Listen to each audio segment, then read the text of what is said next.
Bienvenue au Café de la Vérité. Aujourd'hui, je vais vous parler d'un sujet qui est très ignoré, mais qui est extrêmement important. Je vais vous parler de notre ennemi, notre adversaire, le diable. Le message que je vais vous présenter aujourd'hui n'a pas été fait par moi, mais il a été fait par un ami et un frère dans le Seigneur qui s'appelle Yvon. Je le remercie, car vous allez voir que c'est un très bon message. Et plus qu'on connaît notre ennemi, mieux qu'on peut éviter les pièges qu'il nous fait. C'est pour ça qu'en temps de guerre, les espions sont très importants pour connaître les points faibles et connaître les points forts de l'adversaire. Il y en est de même parce que nous sommes dans une guerre spirituelle. Donc, mieux qu'on connaît notre ennemi, parce que lui, il veut pas qu'on vienne à Jésus, il ne veut pas qu'on se reconnaisse pécheur et qu'on accepte Jésus comme Seigneur et Sauveur. Lui, il veut qu'on aille passer l'éternité avec lui en enfer. Dans 1 Pierre 5,8, ça nous dit « Soyez sobres, veillez, car le diable, votre ennemi, rôde comme un lion rugissant, cherchant qui il pourra dévorer. » Au verset 9. Résistez-lui, étant ferme dans la foi. La foi, c'est ce qu'on entend sa parole de Dieu. C'est là-dedans qu'il faut être ferme. Sachant que vos frères qui sont dans le monde souffrent les mêmes afflictions. L'adversaire est une personne qui a un parti, une autre opinion contraire et que l'on combat par les armes de la parole pour nous. Éphésiens 6, 10 à 18, je ne les lirai pas, ça va être trop long. Mais ici, on nous dit de quelle arme on a pour tenir ferme contre le diable et ses anges. L'Apocalypse 12 nous parle de la bataille et contre Satan et ses serviteurs. Donc les anges qui ont été déchus avec lui. Plusieurs livres nous parlent de l'adversaire, la Genèse, Job, Ézéchiel, l'Épître de Pierre et de Jean, l'Apocalypse. Surprenant, hein? Les faits sont là. Faisons un survol, enfin, d'en saisir quelques points capitaux. Romains 3, 19. Or, nous savons que tout ce que la loi dit, elle le dit à ceux qui sont sous la loi, afin que toute bouche soit fermée et que tout le monde soit reconnu coupable devant Dieu. Pour comprendre l'action qui s'est déroulée en Éden, il faut voir une vue d'ensemble. Sur Satan, dans Ézéchiel 28, avant de regarder Genèse 3, Ézéchiel 28 et Romains 1, 25. Eux qui ont changé la vérité de Dieu en mensonge, ils ont adoré et servi la créature au lieu du Créateur, qui est béni éternellement. Amen. Exemple, les catholiques. Les catholiques vont servir beaucoup plus la créature. Ils vont servir, ils vont prier bien plus Marie, puis ils vont prier Dieu lui-même. Là. Donc, Marie a été créée par Dieu. Ézéchiel 28, 15. Tu fus intègre dans tes voies depuis le jour où tu fus créé, jusqu'à ce que l'iniquité ait été trouvée en toi. Ici, on parle de Satan. On parle que tant qu'il n'a pas, lui, commis de l'iniquité, il était une créature exceptionnelle. Ézéchiel 28, 13. Tu te trouvais dans l'Éden, le jardin de Dieu. L'Éden, c'était magnifique là, comme jardin, comme endroit. Ézéchiel 28, 14. Tu étais un chérubin protecteur aux ailes déployées. Tu t'avais placé et tu étais sur la sainte montagne de Dieu. Tu marchais au milieu des pierres étincelantes. Et le je représente, c'est Dieu quand il dit je. Donc, Satan ou Lucifer, ou tout dépend du nom que vous voulez lui donner, il y avait une place très, très spéciale dans le ciel, à côté de Dieu. Ézéchiel 28, 17. Ton cœur s'est élevé à cause de ta beauté. Tu as corrompu ta sagesse par ton éclat, et je te jette par terre. Je te livre en spectacle au roi. Cela va arriver, son orgueil, et il va payer son orgueil. Ézéchiel 28, 18. Je ferai surgir de ton sein un feu qui te consumera du milieu. Donc, il va se retrouver en enfer, puis il va consumer, il va brûler pour l'éternité. Ézéchiel 28, 19. Tu seras un sujet d'épouvante. Ça, c'est pour le futur.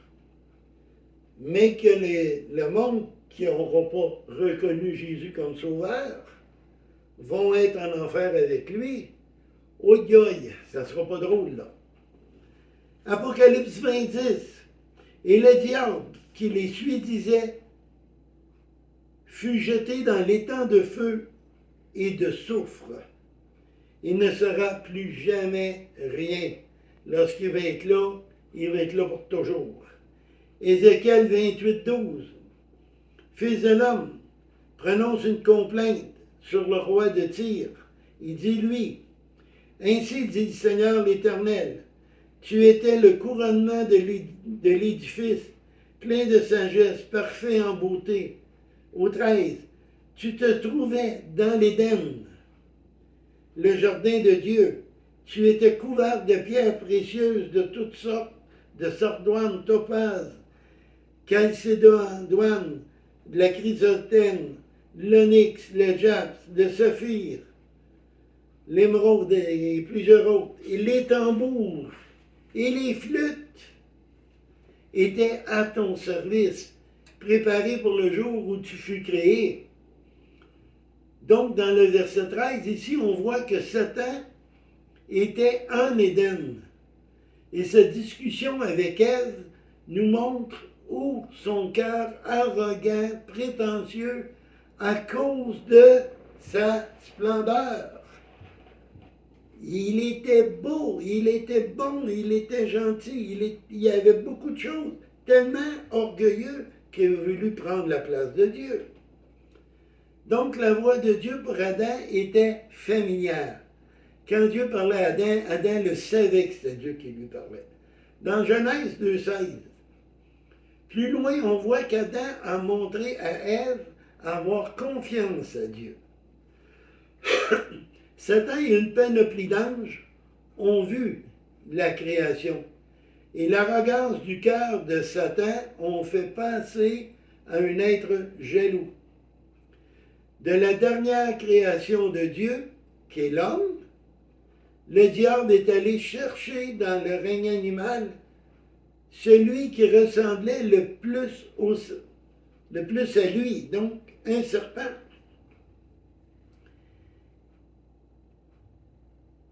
Le serpent était un animal très rusé. C'était même le plus rusé dans toute la créature dans les champs de Dieu. Ève n'était pas effrayée par le serpent. Parce que dans le jardin d'Éden, il n'y avait aucun animal qui était agressif, là. Il a capté son attention. Elle l'a regardé quand il lui a parlé. Le diable, s'approchant d'Ève, comme cela, dans la peau du serpent, il a approché et a parlé à Ève. Elle a écouté cette voix qu'elle ne connaissait pas. Pour nous, en 2023, ça n'a pas changé, hein? Des méthodes sont pareilles. Ils ont juste adapté en fonction de ce que Dieu nous a donné. en nous conduisant en nous conduisant sur des faux chemins plutôt que la vérité. Mais face à ce qu'on a aujourd'hui, hein? 2 Corinthiens 11, 14.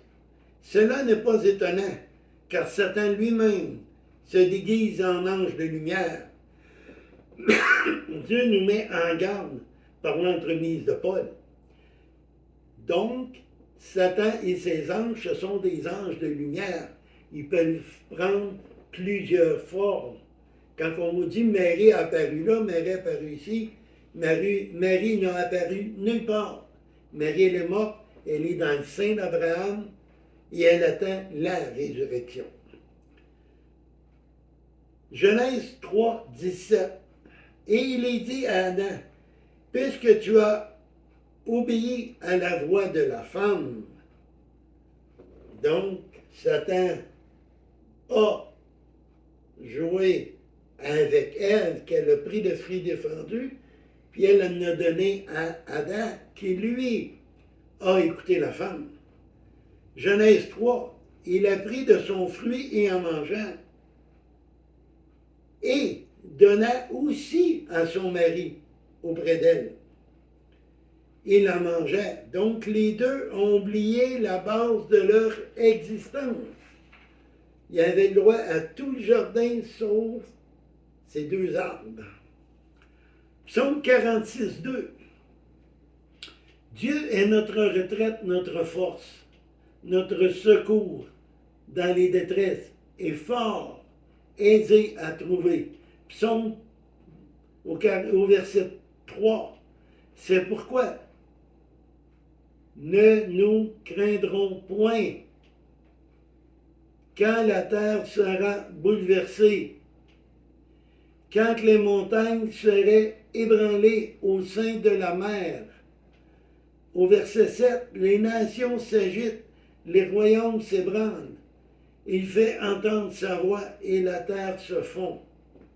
La réalité les a rattrapés. Vite et considérez leur réaction. Donc, on est mieux de rester avec le Seigneur que d'obéir à Satan.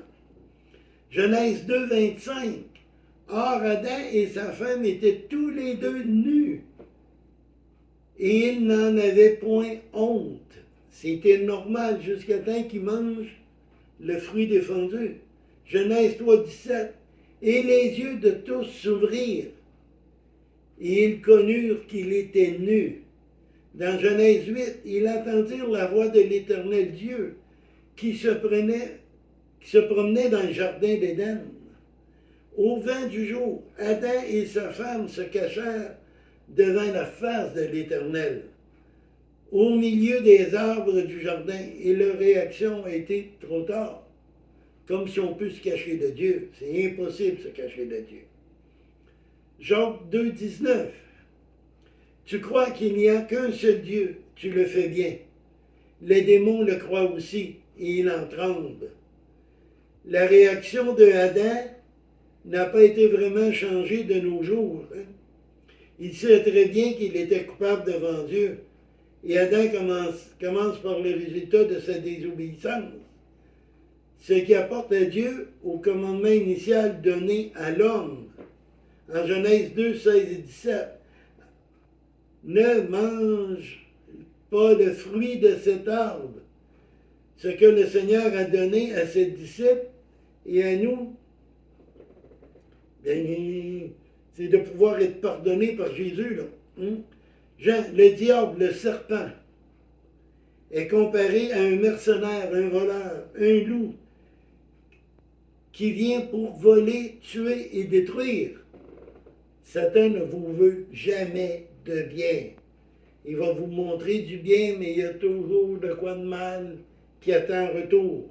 Il ne donne jamais du bien. En Jean 10, 12, le mercenaire n'est pas le berger. Jean 10, 13, le mercenaire ne prend pas soin de ses brebis, tandis que le berger, lui, oui. La situation qu'Adam et Ève ont vécue Il fait vivre aux gens encore aujourd'hui. Dieu est parfaitement conscient. Il nous rappelle, il nous montre la solution. Et les brebis, ceux qui reconnaissent qu'ils sont pécheurs, qui reconnaissent que seul Jésus a payé pour nos péchés, que ceci est un don gratuit. Donc c'est un cadeau. On n'a rien à payer en retour. On n'a pas de bonnes actions à faire. Moi, si je donne un cadeau à ma fille Véro, elle n'a rien à faire. Elle a juste à l'accepter. C'est la même chose. Reconnaissez que vous êtes pécheur. Reconnaissez que Jésus est mort à la croix pour vous et vous serez sauvés. Donc, sur cela, bien, n'oubliez pas de vous inscrire, de mettre le pouce en l'air. Je vous souhaite une bonne réflexion. À la suite qui va suivre bientôt, que le Seigneur vous bénisse. Merci.